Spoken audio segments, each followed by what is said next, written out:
नमस्कार प्रिय बंधुगण, मनुष्यर पाद छुई प्रणाम करने उचित कि मनुष्य कहार पाद छुई प्रणाम करने उचित। आज यही टॉपिक रे आम आज आलोचना करवा बाइबल ए विषय कौन कहे।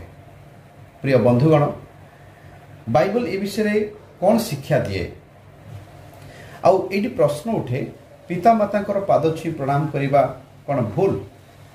आम देश में गोटे परंपरा जे गुरुजन माने सान पिला मुंडे हाथ रखी आशीर्वाद करती।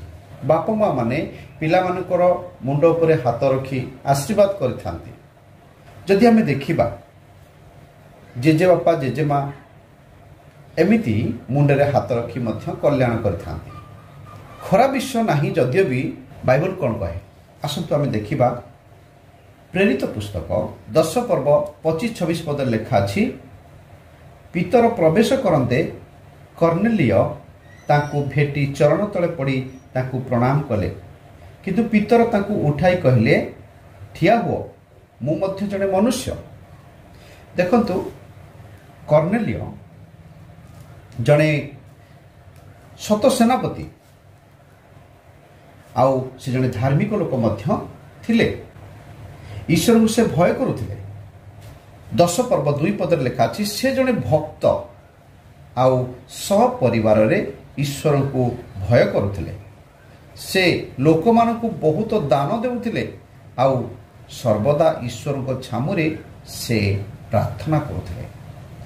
देखंतु मोर प्रिय माने आउ पितर जेतेबेले जाइछंती कर्नेलिय पितर को पाद पड़ी प्रणाम करुछंती, किंतु पितर मना करुछंती, कहछंती ना तुमे मोर पाद तले प्रणाम कर नाही, तुमे ठिया हो। कर्नेलिय भाई, तुमे जेमिति जणे मनुष्य मु मध्य सेमिति जणे मनुष्य। आ मनुष्य मनुष्य पाद तले पड़िबा अनुचित, कारण ये सब गौरव परमेश्वर। देखंतु से मना करुछंती, कारण ये चाहिथिले बहुत बड़ आशीर्वाद करिथांते, कल्याण करिथांते। हाथ टेकी किंबा आजिकल जदि आमे साधु सन्यासी मानक देखिबा बहुत अंग भंगी रे आशीर्वाद करिथाई पारिथांते, किंतु पितर ता कले नै। पितर जने साधु जने धार्मिक व्यक्ति, से चाहिथिले सेमिति कहि पारिथांते, किंतु कहिले नाही। से मना कले, ना मोर चरण तले तुमे पड़ नाही। देखंतु आमे ये लेखारो बा ए शास्त्ररू आमे कोन शिक्षा पाउछु। विशेष करी आमे पाद छुई प्रणाम करिवा ठीक नहे, पितर मना करुछंती। जदि आमे प्रकाशित वाक्य को जीवा, प्रकाशित वाक्य 22 पर्व 8 पद 9 पद पढ़िबा। आउ सेठी लेखा अछि, मु जोहन स्वयं यही समस्त श्रवण और दर्शन कली। श्रवण और दर्शन करिबा परे जेउ दूत मते यही समस्त दर्शन कराइले, मु ताहांको पाद तले प्रणाम करिबा निमंते उबुड हेली, किंतु से मते कहिले, सावधान, एहा कर नाही, कारण मु तुम्भर भातृवृंद भाववादी मानकर ओ यही पुस्तकर वाक्य पालनकारी मानकर सहदास ईश्वर को प्रणाम कर। देखंतु जोहन को द्वारा प्रकाशित वाक्य, जोहन लिखित सुसमाचार लिखित, आउ प्रकाशित वाक्य जोहन को द्वारा मध्य लिखित। धारावाहिक भाव से कौन परे कौन हेबो ये सब संपूर्ण भाव से लिखिछंती। आउ एतक विषय लिखि साइला परे जो दूत ताकू ये सब विषय कहूथिले, सब दर्शन देखौथिले, ये सब सरला परे से कौन करुछंती, से दूत को से प्रणाम करुछंती। पाद तले पड़ी जेमिति कर्नेलिय पितर को पाद तले पड़िथिले, सेमिति पाद तले चरण तले पड़ी के से प्रणाम करुछंती। आउ जिते उबुड़ होइकि से प्रणाम करुछंती, आंठई पड़ी प्रणाम करुछंती। आउ से किंतु ଯୋହନକୁ ସାବଧାନ କରି କହୁଛନ୍ତି। ସାବଧାନ ଅର୍ଥ ସେ ଚେତନା ଦେଇ କହୁଛନ୍ତି, ଚେତାବନୀ ଦେଉଛନ୍ତି ଯେ ତୁମେ ଏସବୁ ବିଷୟ କରିବା ଠିକ ନୁହେଁ। କାରଣ କେତେ ବଡ଼ ଭୁଲ ତୁମେ ସାବଧାନ କରୁଛନ୍ତି। ସାବଧାନ କେଉଁ ଜାଗାରେ କୁହାଯାଏ? ଯେଉଁଠି ଗୋଟେ ଭୁଲ ଥାଏ, ବିପଦ ଥାଏ, ବା ସେଠି ଗୋଟେ ବିପଦପୂର୍ଣ୍ଣ ଜାଗା ହେଇଥିବ। ସାବଧାନ, ଏମିତି କରିବାର ନାହିଁ, ଆଉ କେବେ କରିବ ନାହିଁ। ସେ କହୁଛନ୍ତି ଏହା କର ନାହିଁ। କାରଣ ତୁମ୍ଭର ଭାତୃବୃନ୍ଦ ଭାବବାଦୀ ମାନଙ୍କର ଓ ଏହି ପୁସ୍ତକ ପାଳନକାରୀ ମାନଙ୍କର ସହଦାସ। ଏଇ ଯେଉଁ ପୁସ୍ତକ ଲେଖା ହେଇଛି, ଏ ପୁସ୍ତକକୁ ଯିଏ ପାଳନ କରିବ ତାର ମଧ୍ୟ ମୁଁ ସହଦାସ ଅଟେ। ମୁଁ ଜଣେ ସେବକ, ଜଣେ ଦୂତ। ଏକଥା ସେ କହୁଛନ୍ତି। ମୋତେ ପ୍ରଣାମ କରିବା କିଛି ଆବଶ୍ୟକ ନାହିଁ। ଦେଖନ୍ତୁ ପ୍ରିୟମାନେ, ସେ ମନା କରୁଛନ୍ତି। ତାପରେ ସେ କହୁଛନ୍ତି ଈଶ୍ୱରଙ୍କୁ ପ୍ରଣାମ କର। ତାହେଲେ ଏଇ ଯେଉଁ ପାଦ ତଳେ ପଡ଼ିକି ପ୍ରଣାମ କରିବା କାହା ପାଇଁ ଯୋଗ୍ୟ? କାହାକୁ ଆମେ କାହାର ପାଦ ତଳେ ପଡ଼ି ଆମେ ପ୍ରଣାମ କରିବା? ଆଉ ଏଇ ପ୍ରଣାମର ଯୋଗ୍ୟ କିଏ? ଏଇ ପାଦ ତଳେ ପଡ଼ିକି ପ୍ରଣାମ କରିବାର ପ୍ରକୃତର ଯୋଗ୍ୟତା କାହାର ଅଛି? କେବଳ ଈଶ୍ୱରଙ୍କର ଅଛି। ଆମର ପରମ୍ପରା ଅନୁସାରେ ଆମେ ବାପା ମାଙ୍କର ପାଦ ଛୁଇଁ ନମସ୍କାର କରିଥାଉ, ପ୍ରଣାମ କରିଥାଉ। ଏ ଆମର ପରମ୍ପରା ହେଇପାରେ। ଯଦି ଆମେ ସତ କଥା କହିବା ଯେ ଜିହୁଦୀ ଲୋକମାନେ ଏହି ପରମ୍ପରାକୁ ଜାବୁଡ଼ି ଧରୁଥିବା ସକାଶୁ ସେମାନେ ଈଶ୍ୱରଙ୍କର ଦୂରରେ ରହୁଥିଲେ।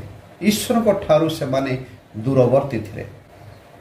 ସେମାନେ ମୁଖରେ ଈଶ୍ୱରଙ୍କର ସ୍ତବଗାନ କରୁଥିଲେ, ଈଶ୍ୱରଙ୍କୁ କହୁଥିଲେ ବା ଈଶ୍ୱରଙ୍କର ନିକଟବର୍ତ୍ତୀ ଥିଲେ ମୁଖ ଦ୍ୱାରା, କିନ୍ତୁ ଅନ୍ତରରେ ସେମାନେ ଦୂରରେ ଥିଲେ। କାରଣ ପରମ୍ପରା ସେମାନଙ୍କୁ ଦୂର କରିଥିଲା।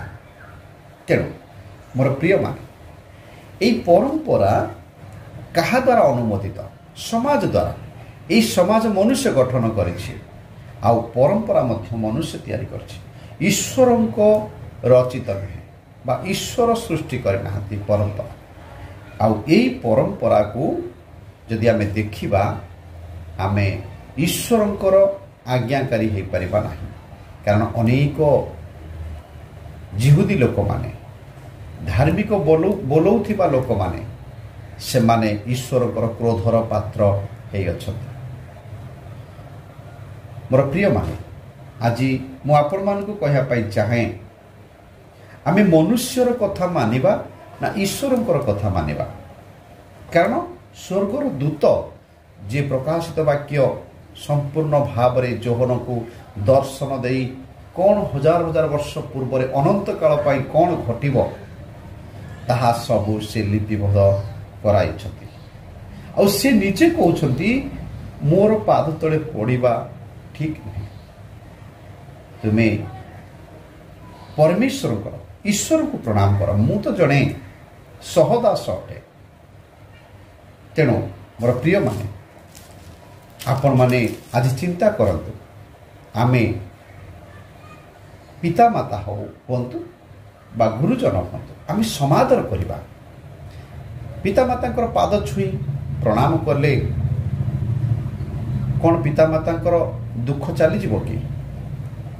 ପିତାମାତାଙ୍କର ଯଦି ଆମେ ସେବା କରୁଅଛୁ, ସମାଦର କରୁଅଛୁ, ଆବଶ୍ୟକୀୟ ଉପକରଣ ଯୋଗାଇ ଦେଇଅଛୁ, ବା ଯଥା ବିଧି ଅନୁସାରେ ବା ପିତାମାତାଙ୍କର ଦାୟିତ୍ୱ ନେଉଅଛୁ, ତାହା ହିଁ ଯଥେଷ୍ଟ ସମ୍ମାନ, ତାହା ହିଁ ପିତାମାତାଙ୍କ ପାଇଁ ଯଥେଷ୍ଟ। ପିତାମାତାକୁ ଆମେ ପ୍ରଣାମ କରୁଥିବା, କିନ୍ତୁ ପିତାମାତାମାନଙ୍କୁ ଆମେ ପଚାରିବା ନାହିଁ, ତାଙ୍କର ଭଲ ମନ୍ଦ ବୁଝିବା ନାହିଁ, ପିତାମାତାଙ୍କର ସେବା ଶୁଶ୍ରୂଷା କରିବା ନାହିଁ। ସେଥିପାଇଁ ଆମେ ଏ ପରମ୍ପରା ଠାରୁ ବଡ଼ ହେଉଛନ୍ତି ପରମେଶ୍ୱର। ଏଇ ପରମ୍ପରା, ଏଇ ଟ୍ରାଡିସନାଲ ଠାରୁ ମହାନ ହେଉଛନ୍ତି ପରମେଶ୍ୱର। ଆଉ ସେଇ ପରମେଶ୍ୱର ତାଙ୍କର ବାକ୍ୟ ଦ୍ୱାରା ଆମମାନଙ୍କୁ କଥା କହୁଅଛନ୍ତି। ଆମେ ସମ୍ମାନ ଦେବା, ସେଟା ଭଲ ବିଷୟ। ଆମେ ସମାଦର କରିବା, ତାଙ୍କର ମନ ଜାଣି ସେବା ଶୁଶ୍ରୂଷା କରିବା ବହୁତ ବଡ଼ ବିଷୟ। କିନ୍ତୁ ପ୍ରଣାମ କରିବା ପାଇଁ, ପାଦ ଛୁଇଁକି ପ୍ରଣାମ କରିବା ପାଇଁ ବାଇବଲ କେବେ ଅନୁମତି ଦିଏ ନାହିଁ।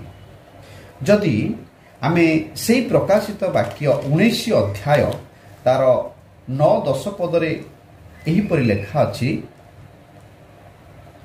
ଯେ